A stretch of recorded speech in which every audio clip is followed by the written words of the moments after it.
Bonjour à toutes et à tous, on se retrouve pour une nouvelle vidéo qui est la même que d'habitude en fait, les nouvelles lectures du mois de juin. Du coup, le mois de juin, il n'y a pas tellement de choses.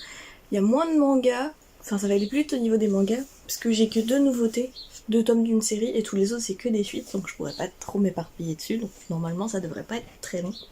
Par contre au niveau des romans, je pense que je vais avoir pas mal de choses à dire. Et bah du coup on va attaquer. Allez, tout de suite. Et on va commencer par les mangas. Je vais d'abord parler des suites que j'ai lues. Donc il y a tout ça. Et c'est que des tomes uniques. Voilà. Du coup, j'ai lu le tome 7 de Oshinoko. Voilà, c'est un truc que je pourrais pas trop en parler parce que c'est quand même un tome assez avancé d'une série. Mais j'aime toujours autant et j'ai très hâte d'avoir le tome 8 qui sort en août. Un petit peu plus couac, Monster Girl Collection, c'est le tome 5 et le dernier tome, et j'ai été déçue de la fin. J'avais beaucoup aimé les premiers tomes, et ouais, je pense qu'à partir du tome 3, j'ai commencé à... Bof, le tome 4, il y a un moment qui est assez intéressant, parce qu'on parle de la famille du coup du personnage principal, qu'on voit pas là, mais ouais, ça se finit... bof. Du coup, ça finira, les 5 tomes finiront sûrement sur mon Vinted, que je vais vous mettre juste là, si jamais vous êtes intéressés. Je mets souvent des choses, des nouveautés. Je rajoute souvent de nouveaux articles sur mon Vinted, parce que des lectures que j'avais bien aimées, à un moment je me rends compte que j'ai mieux, et du coup je vais pas la garder. Donc, il y a souvent des nouvelles choses sur mon Vinted, donc n'hésitez pas à y regarder. Ensuite, le tome 8 d'Orimiya, je suis à la traîne, il va falloir que j'avance, parce que le tome collector du 11, il sort bientôt, en plus je crois, au moment où je filme. Donc je suis à la traîne, il faut que j'avance, mais toujours aussi bien, j'adore. Autre truc que j'adore, les carnets de l'apothicaire, toujours aussi magnifiques, les couvertures, l'histoire toujours aussi intéressante. Voilà. On continue, hein. Le tome 5 du jeu de la mort, là je suis un peu mitigée. J'avais commencé ça un petit peu par hasard, j'avais trouvé le premier tome et du coup j'avais lu. On suit du coup une lycéenne et son professeur, et la lycéenne veut se suicider, et le professeur arrive et lui dit quitte à crever, tombe amoureuse de moi, en gros. Et c'est très humour, un peu lourd, un peu noir, un peu sur ce genre de sujet. Et c'est sympa, mais je sais pas, faut que je le voie. J'achèterai peut-être le tome 6 un jour, mais pour l'instant, voilà. C'est resté en stand-by mon tome 4 depuis très longtemps. Et là, j'avais trouvé le tome 5, donc je l'avais lu, mais pas plus avancé qu'avant, je suis toujours mitigée. Une petite série que je continue, Demon Slayer, voilà, parce que j'adore l'animé, et vu le temps que va prendre à sortir la suite de l'animé, j'avance en manga, voilà. Ça c'était super bien, le tome 3 de À l'image de Mona Lisa, j'en ai parlé dans mes 2 dernières vidéos, donc je vais peut-être pas refaire tout un speech dessus, mais c'est toujours très cool, et genre la mentalité de ce truc est vraiment sympa. Et autre série où je suis un peu à la bourre, Toilet Banana Cocoon. Le tome 10 m'avait laissé un peu bof, et du coup j'ai mis un peu de temps à acheter le tome 11, mais la fin du tome 11 est vraiment pas mal, donc maintenant faut attendre que j'achète le tome 12 quoi, mais je l'achèterai. Et du coup, en petite nouveauté, j'ai lu les 2 premiers tomes de Entre nos mains, et c'était vraiment trop bien. On suit du coup Makimura, qui est cette jeune fille, et Midori, qui est la petite blonde là, qui était amoureuse au lycée, et à la fin de leurs années lycée, Midori elle a clairement dit au revoir, de toute façon on est 2 femmes amoureuses, ça durera pas longtemps, donc salut. Et je crois que c'est 10 ans plus tard, elle se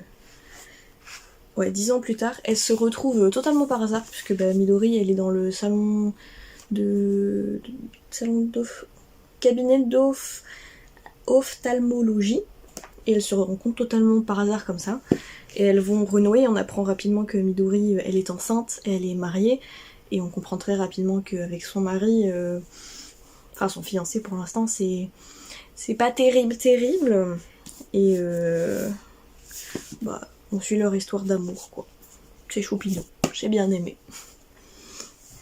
Et du coup, c'est tout pour les mangas, c'était vraiment rapide, comme je l'avais dit, il n'y avait pas grand chose à dire.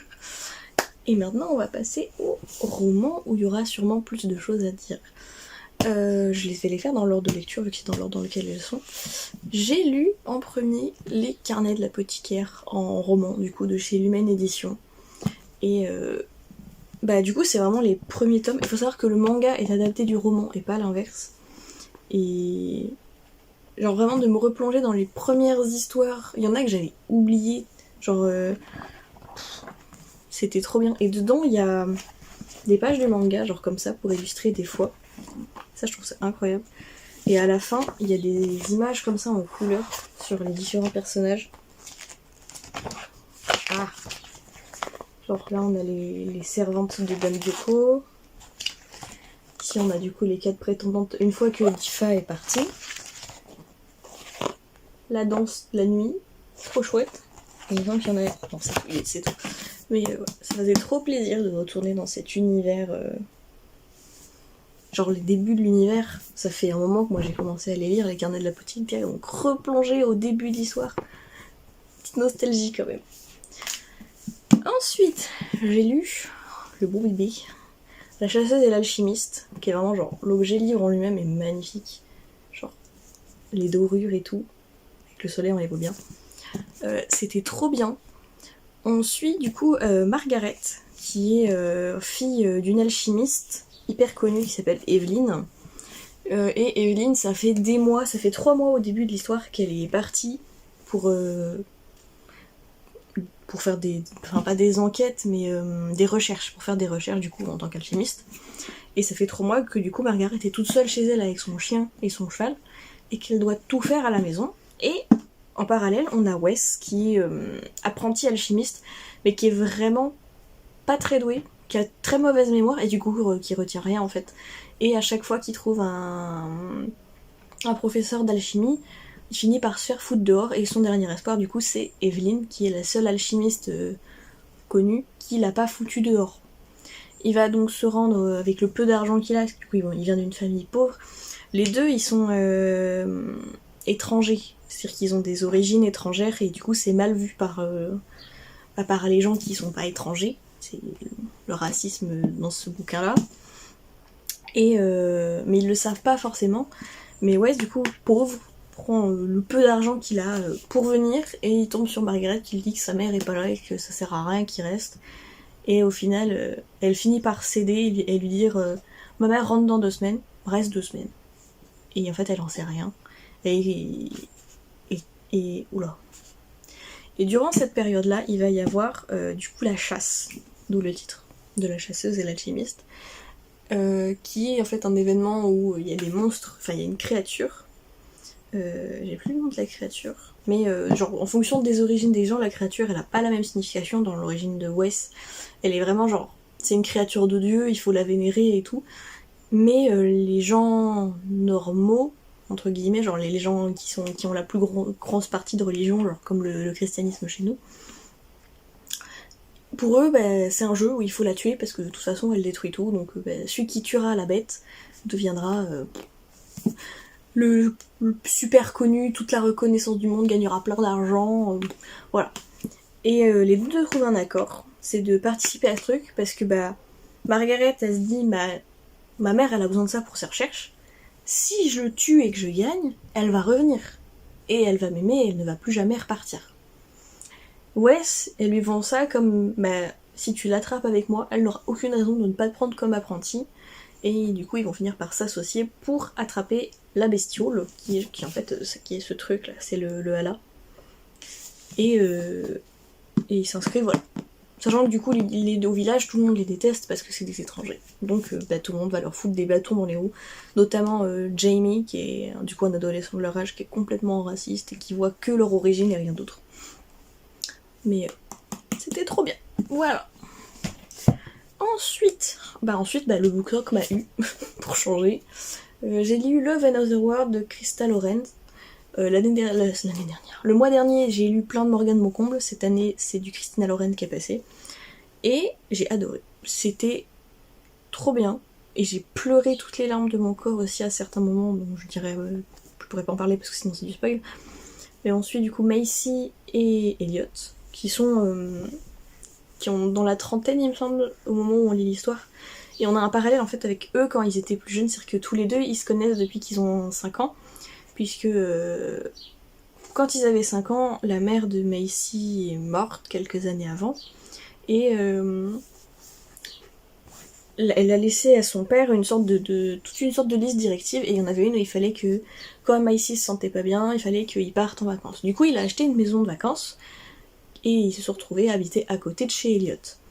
Et rapidement, genre en grandissant et tout, ils sont tombés amoureux, et il s'est passé quelque chose qui a fait qu'ils se sont perdus de vue, qu'ils ont coupé les ponts puisqu'ils se sont perdus de vue en fait. Mais Elliot n'a jamais compris pourquoi. Et quand tu sais pourquoi il a jamais compris, t'es en mode mais oh, la vache non. Et j'ai vraiment pleuré, genre il était trop bien. Et je sais pas si je vais en lire d'autres de Christina Lauren, parce qu'il y en a pas mal d'autres qui passent sur BookTok, notamment Alpha Another Night, je crois que c'est comme ça qu'il s'appelle. Et L'Antilune de miel. Mais il y en a plein qui disent que ils ont lu celui-là, ils ont adoré, et après ils ont été déçus des autres. Donc je ne sais pas, peut-être un jour. Peut-être un jour. Mais j'en ai plein d'autres à lire avant, donc pour l'instant. Mais celui-là, il est incroyable. Ensuite, ça c'est une relecture. C'est-à-dire que bon, il est éclataxe, genre il est plié, il est tout crataxe. Mais je l'ai acheté d'occasion. Et en fait, c'était un de mes livres préférés quand j'étais plus jeune, quand je l'ai lu au collège. Et je l'ai trouvé genre à 3€ au lieu de 15, genre dans un Happy Cash. Du coup, je l'ai acheté et je l'ai relu. Et j'aime toujours autant, genre trop bien. Et du coup, dans Résurrection, on suit l'histoire de Marie. Marie qui va un jour se réveiller dans un genre de laboratoire complètement nu, avec plein de fils branchés. Et en fait, elle a des cicatrices, c'est-à-dire qu'elle en a une qui fait comme ça, elle en a une aux épaules, elle en a une au poignet. Elle a plein de cicatrices comme ça, et dans cette chambre de laboratoire, elle va tomber sur Victor qui va lui dire qu'elle a eu un accident de voiture. Et que son cas était tellement grave qu'aucun médecin n'a voulu s'en charger, que du coup il l'a emmenée avec lui plutôt, pour la guérir. On comprend rapidement que c'est pas vrai, parce que elle a des visions de jeunes filles mortes, qu'elle a l'impression de connaître, mais qu'elle n'a jamais connues en soi, ou alors elle a oublié plein de choses. Et on comprend rapidement en fait que Marie, c'est un sujet de laboratoire, où en gros c'est 5 jeunes filles qui sont mortes.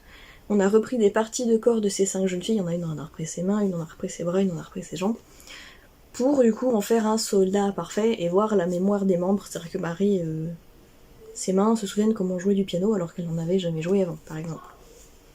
Voilà. Très glauque, mais très bien. Ensuite, je parlais de Morgane Moncomble. Hop, j'ai lu du coup la suite de Viens en Sème. Donc Aime-moi, je te fuis. Et je préfère. Genre, bon, après c'est un Enemies to Lover et moi c'est ce que je préfère, donc c'était trop bien. Beaucoup trop bien, je sais même pas quoi en dire. On suit Zoé et Jason, du coup, qu'on voit dans Viens en Sème. Et en fait, dans Viens en Sème, juste un jour, ils finissent par coucher ensemble et on n'en sait pas plus. Et en fait, on apprend là que avant de se rencontrer en tant qu'amis de Violette et Lohan, ils avaient déjà couché ensemble. Et c'était nul. Et du coup, c'est pour ça qu'ils se détestent. Mais c'est trop bien. Enemies to Lover, du coup, bon, pas besoin de développer plus, hein, je pense, mais il y a des thématiques, genre la grossophobie, les violences familiales, vraiment super bien abordées là-dedans, et j'ai adoré. C'était trop bien. Et le dernier que j'ai lu de ce mois-ci, c'est Youngblood. Alors je l'avais acheté un peu sur un coup de tête, parce que c'est une histoire d'amour FF, avec des vampires. Parce que j'ai en développé plus. Et la couverture est magnifique, voilà. Et quelques temps après avoir commencé à le lire, j'ai été voir par curiosité les avis. Et sur Livre Addict, c'est pas noté très haut, je crois que c'était noté 10 sur 20. Et il y avait un commentaire et vraiment, genre, il taillait le livre, je me suis dit, oula, mais ça va être nul et tout. Et en fait, non, c'est ok. Genre, c'est pas le livre de l'année, mais c'est ok. On suit du coup Kat, qui est du coup cette jeune fille, et j'ai pas vu son prénom, Taylor, du coup, qui est celle-là. Elles ont été amies quand elles étaient enfants, et en gros la famille de Taylor a hébergé Kat et sa mère pendant quelques temps, et du jour au lendemain elles ont disparu. Voilà. Et en fait, Kat, en gros, sa mère, c'est une période de vampire où les vampires peuvent pas se nourrir d'humains, parce que les humains ont contracté une maladie qu'ils appellent le DFC, et un vampire qui mord un humain malade du DFC meurt. Voilà, c'est du sang empoisonné, en gros. Du coup, il y a ce qu'on appelle l'EMA, qui a été créé par Victor, je sais plus comment, mais Victor. Et ça coûte cher, donc la famille de Kat et sa mère n'ont pas forcément accès à l'EMA. Et un jour, Kat va postuler dans une école, la Harcourt School, qui est une école pour vampires d'élite, donc c'est des jeunes vampires de la nouvelle génération qui, en gros, leurs créateurs, leurs vampires, les vampires qui les ont mordus, c'est des gens, on va dire, populaires dans le monde des vampires, comme Victor, celui qui a créé les vins. Kat, elle va postuler, elle va être acceptée, elle va avoir une bourse, sauf que elle ne sait pas qui est son créateur. Sa mère lui a dit que ses créateurs étaient morts pendant le périple, du coup, donc elle n'a jamais pu les connaître, et genre, tout ce que dit sa mère, c'est pas des gens spécialement connus. Et en fait, elle va apprendre beaucoup de choses sur elle-même et sur ses origines, on va dire, vampiriques, et sur les mensonges de sa mère. Et du coup, Taylor, normalement c'est fait entre les deux, ça on le comprend direct, hein, c'est-à-dire que dans le résumé, ils disent que même s'il faut avoir pour colloque son ex-meilleur ami Taylor, qui évoque en elle, qui réveille en elle autant de haine que d'attirance. On comprend très rapidement hein, que ça va, voilà, hein, ça va crush. Mais voilà, c'est sympa, ça mérite pas clairement toutes les critiques. Il y a vraiment des critiques qui étaient vraiment en mode Kate, c'est une. Genre, c'est le white savior. Parce que du coup, il y a quelques personnages, dire noirs, métis, je sais plus trop les origines, mais qui sont pas blancs et qui sont opprimés. Alors, non, pas du tout, ils sont pas opprimés. Genre, il y a un des mecs qui est pas blanc. C'est vraiment genre le mec populaire de l'école, il est pas opprimé, plus que ça, juste il y a très peu de représentation dans leur école. Et dire qu'il est là en white savior, non. Non. Genre, je sais pas, il y a des commentaires qui trachaient vraiment ce livre, alors qu'il est pas, genre, c'est pas le livre de l'année comme j'ai dit, mais il est pas si mauvais. Voilà. Pouf. Bon, mais c'est tout. C'est déjà pas mal, étant donné que là, du coup, je bosse pas mal. Je fais des journées de 9h à 18h30, donc j'ai pas trop le temps de lire. Donc déjà, être arrivé à ce résultat, on est déjà bien. Mais voilà, du coup c'est tout pour les lectures de ce mois-ci, donc n'hésitez pas à me faire part de vos propres lectures, vos avis, juste dire coucou en commentaire. Puis on se retrouve pour une prochaine vidéo.